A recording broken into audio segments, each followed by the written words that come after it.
और जिस प्रकार से केंद्र सरकार ने ये फैसला कर लिया है पंजाब को मारने का और पंजाब के किसानों को मारने का, तो प्रधानमंत्री बन सकते थे।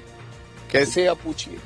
डॉक्टर मनमोहन सिंह जी को जो सेकंड टर्म दिया गया, ये जो ऑफिसर्स हैं वो बता रहे हैं कि इस तरह का समझौता हुआ है, तो वो तो देश के हित में नहीं है, देश तो बेच डाला है। लोगों के मुद्दे उठाने से पीछे नहीं हटेंगे। कर लो आप। और राहुल जी क्यों कर रहे हो आप सदस्यता रद्द?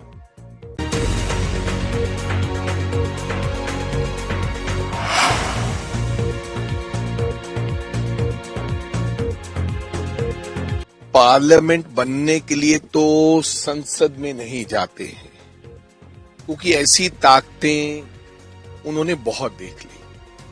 राहुल गांधी चाहते तो देश के प्रधानमंत्री बन सकते थे। कैसे आप पूछिए।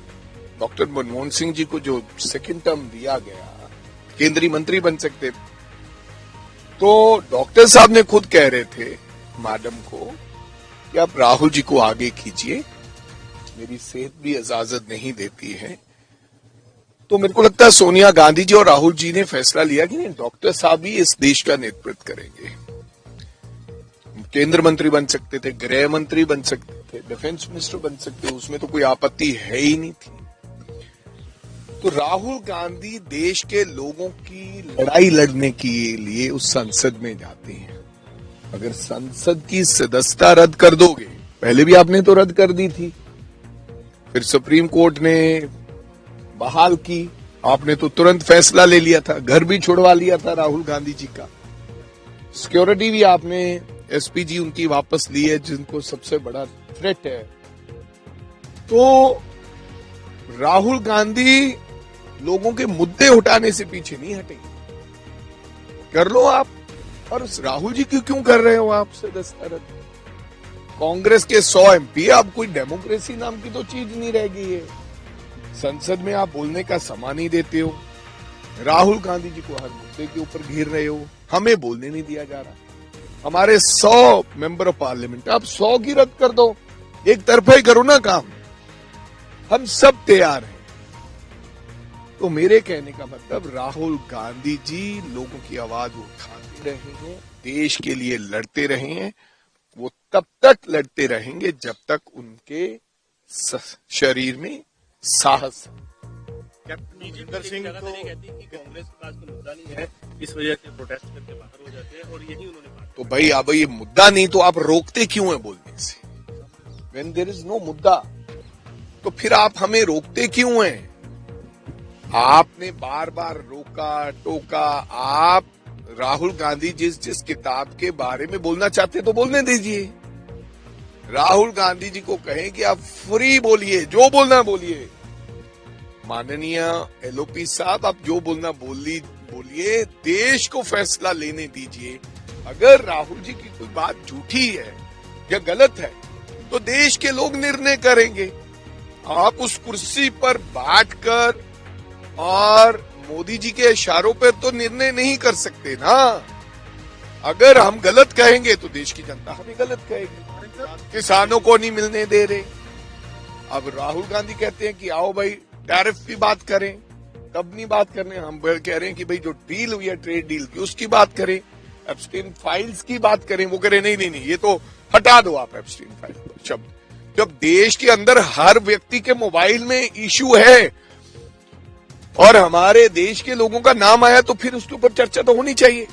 आज किसान नेता जो हैं राहुल गांधी से मिले हैं और जो भारत व्यापार अमेरिका व्यापार समझौता है उसको लेकर बात की है। किसान तो बोले हैं हम आंदोलन भी करेंगे।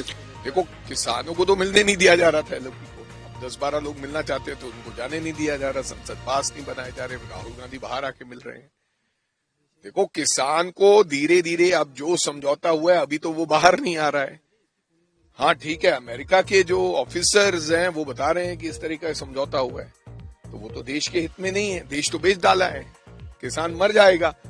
तो इनके हिसाब से तो वो जो हुआ है, ट्रेड डील हुई है, वो बहुत बेहतर है। ऐसे तो ये 3 काले कानून को भी ये कहते थे, जो किसानों के लिए बनाएगी, ये बहुत अच्छे कानून है, ये आया दुगनी कर देंगे। लेकिन किसान को जब पता चला, क्योंकि एक्चुअली में तो वही मालिक है, उसको पता है कि हमारी दुगनी होगी कि इससे नुकसान होगा।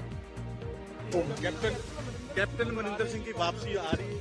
भाई मैं आम तमाम मीडिया हाउसेस से कहना चाहूंगा कि आप जो बात होती है वही रखा करें।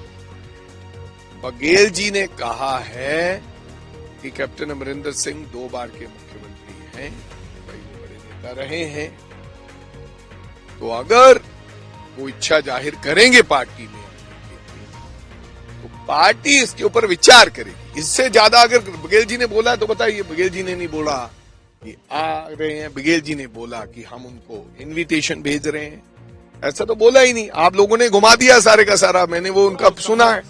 हुआ था आज उस अधिकारी को चेंज कर दिया गया सर, जिस अधिकारी ने सम्मान जारी किया था उसको चेंज कर दिया। चलो वो इंटरनल मामला है, सम्मान वो तो बघेल साहब ने कहा कि उन्होंने जब कांग्रेस के बारे में ये कहा कि कांग्रेस पार्टी ने इतने अच्छे कार्य होते थे, हमारी सुनी जाती थी, तो फिर उनको सम्मान आ गए।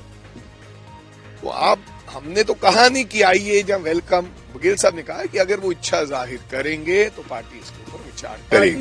एक किसानों को लेकर पार्लियामेंट में मुद्दा उठा कि पार्टी प्रधान जेड़ी गल होई नहीं ਉਹਦੇ ਉੱਤੇ ਕੀ ਟਿੱਪਾ ਟਿੱਪਣੀ ਕਰੇ।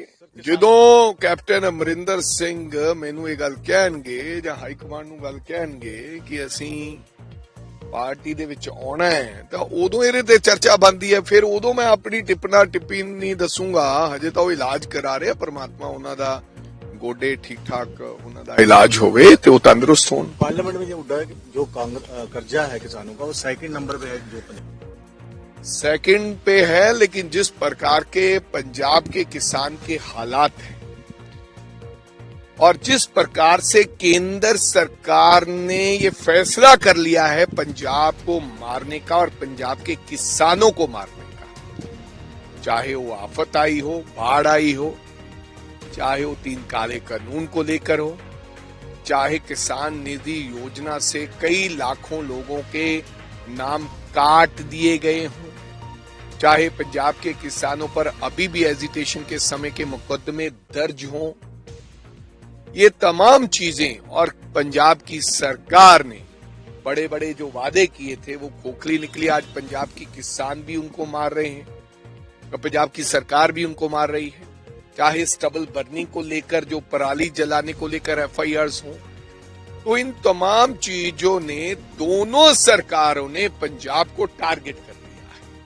केंद्र सरकार ने टारगेट किया और पंजाब सरकार नाकाम जब रही किसानों की बात सुनी, तो इसलिए आज पंजाब के सर पर, और अगर ऐसे ही हालात बने रहे तो पंजाब पहले नंबर का भी सूबा बन सकता है कर्ज में।